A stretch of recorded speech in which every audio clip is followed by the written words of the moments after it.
गोबर गोमूत्र रिसर्च के नाम पर करोड़ों का खर्च, जब जांच में खुली पंचगव्य प्रोजेक्ट की असलियत।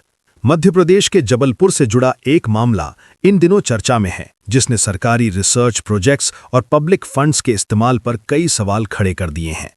मामला उस रिसर्च से जुड़ा है जिसमें काऊ डंग, काऊ यूरिन और दूसरे पंचगव्य पदार्थों के जरिए कैंसर जैसे गंभीर रोगों पर काम करने की बात कही गई थी। इस प्रोजेक्ट के लिए सरकार से करोड़ों रुपए मंजूर हुए, लेकिन जब इसकी जांच हुई तो सामने आया कि पैसा जिस काम के लिए दिया गया था, उस काम में उसका सही इस्तेमाल नहीं हुआ। अब ये पूरा मामला रिसर्च से ज्यादा अनावश्यक खर्च और पैसों के दुरुपयोग की कहानी बनता जा रहा है। पंचगव्य रिसर्च प्रोजेक्ट क्या था और क्यों शुरू हुआ? ये पूरा project Nanaji Deshmukh veterinary science university Jabalpur से जुड़ा हुआ है। सालों पहले यूनिवर्सिटी ने सरकार के सामने ये प्रस्ताव रखा कि काऊ डंग, काऊ यूरिन और पंचगव्य से जुड़े दूसरे प्राकृतिक पदार्थों पर साइंटिफिक रिसर्च किया जाएगा। दावा ये था कि इस रिसर्च से कैंसर जैसी बीमारियों के इलाज में मदद मिल सकती है और किसानों को भी इसका फायदा होगा। सरकार को ये योजना अच्छी लगी और रिसर्च के लिए 3.5 करोड़ रुपए की राशि मंजूर कर दी गई। मकसद साफ था, साइंस और ट्रेडिशनल नॉलेज को जोड़कर कुछ नया करना। रिसर्च के नाम पर खर्च, लेकिन नतीजा शून्य।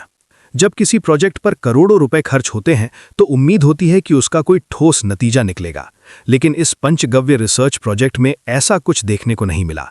जांच में पता चला कि ना तो कोई बड़ा साइंटिफिक रिजल्ट सामने आया और ना ही कोई ऐसा रिसर्च पेपर या रिपोर्ट मिली जिससे यह साबित हो सके कि कैंसर रिसर्च में कोई खास प्रगति हुई है।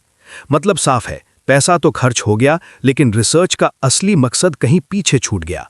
लैब की सच्चाई, करोड़ों का दावा, हजारों का सामान। जांच टीम जब रिसर्च लैब तक पहुंची तो वहां का हाल देखकर सब हैरान रह गए।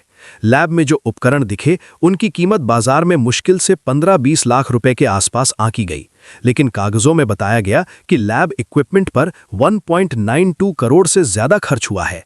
यानी कागजों में खर्च और जमीन पर हकीकत, दोनों में जमीन आसमान का फर्क था। यह सवाल उठना लाजमी है कि बाकी पैसा आखिर गया कहां? ट्रैवल और सुविधाओं पर खुलकर खर्च। रिसर्च प्रोजेक्ट के पैसों का एक बड़ा हिस्सा ट्रैवल और सुविधाओं पर खर्च किया गया। अधिकारियों के लिए अलग अलग शहरों की फ्लाइट्स बुक की गईं, कई जगहों पर जाने के लिए एयर ट्रैवल दिखाया गया, जबकि उसका रिसर्च से सीधा कोई संबंध नहीं बनता। इसके अलावा एक महंगी कार खरीदी गई, पेट्रोल डीजल पर लाखों रुपए खर्च किए गए, ड्राइवर की सैलरी और गाड़ी के मेंटेनेंस पर भी पैसा गया। सवाल यह है कि क्या काऊ डंग और काऊ यूरिन रिसर्च के लिए इतनी ट्रैवल और लग्जरी जरूरी थी? फर्नीचर और इलेक्ट्रॉनिक सामान पर भारी खर्च। जांच में यह भी सामने आया कि रिसर्च फंड से फर्नीचर, कंप्यूटर, इलेक्ट्रॉनिक्स और दूसरे ऑफिस सामान खरीदे गए। इन पर करीब 15 लाख रुपए खर्च दिखाया गया। रिसर्च प्रोजेक्ट में कुछ बेसिक सुविधाएं जरूरी होती हैं, लेकिन यहां खर्च की मात्रा देखकर यही लगता है कि जरूरत से ज्यादा खरीदी हुई है। जब रिसर्च का असली काम आगे नहीं बढ़ा तो इन सामानों पर हुआ खर्च भी शक के घेरे में आ गया। ट्रेनिंग और किसानों तक फायदा क्यों नहीं पहुंचा? प्रोजेक्ट की शुरुआत में कहा गया था कि इस रिसर्च से किसानों को ट्रेनिंग दी जाएगी। उन्हें बताया जाएगा कि पंचगव्य का सही इस्तेमाल कैसे किया जाए और इससे उन्हें क्या फायदा मिल सकता है। लेकिन जांच में ये बात सामने आई कि किसानों तक ट्रेनिंग या जानकारी बहुत सीमित ही पहुंची। ना तो बड़े ट्रेनिंग प्रोग्राम्स हुए और ना ही ऐसा कोई सिस्टम बना जिससे किसान सीधे तौर पर इस रिसर्च से जुड़ सकें। यानी जिनके नाम पर प्रोजेक्ट दिखाया गया वही सबसे ज्यादा पीछे रह गए। दस्तावेजों की कमी और अधूरी जानकारी। किसी भी रिसर्च प्रोजेक्ट में डॉक्यूमेंटेशन सबसे जरूरी चीज होती है, लेकिन यहां कई जरूरी डॉक्यूमेंट्स या तो मिले ही नहीं या अधूरे पाए गए। जांच टीम को पूरी जानकारी नहीं दी जा सकी कि पैसा किस किस मद में कैसे खर्च हुआ। जब रिकॉर्ड साफ नहीं होते तो शक और गहरा हो जाता है। यही वजह है कि इस मामले को सिर्फ लापरवाही नहीं बल्कि संभावित फाइनेंशियल मिसयूज के रूप में देखा जा रहा है। यूनिवर्सिटी प्रशासन का पक्ष। इस पूरे मामले पर यूनिवर्सिटी प्रशासन ने अपनी सफाई दी है। उनका कहना है कि रिसर्च प्रोजेक्ट में किसी तरह की गड़बड़ी नहीं हुई है और जो भी खर्च किया गया वो प्रोजेक्ट के नियमों के तहत किया गया है।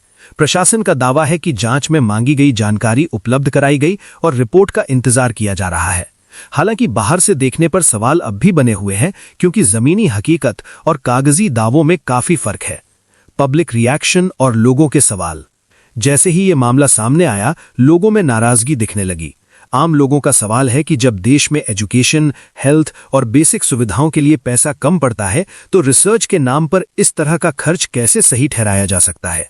कई लोग ये भी कह रहे हैं कि अगर साइंटिफिक एविडेंस मजबूत नहीं था तो इतनी बड़ी रकम मंजूर ही क्यों की गई। ये मामला अब सिर्फ एक यूनिवर्सिटी तक सीमित नहीं रहा, बल्कि पूरे सिस्टम की जिम्मेदारी पर सवाल उठा रहा है। आगे क्या होगा और क्या सबक मिलेगा? अब सबसे बड़ा सवाल यही है कि इस मामले में आगे क्या कार्रवाई होगी।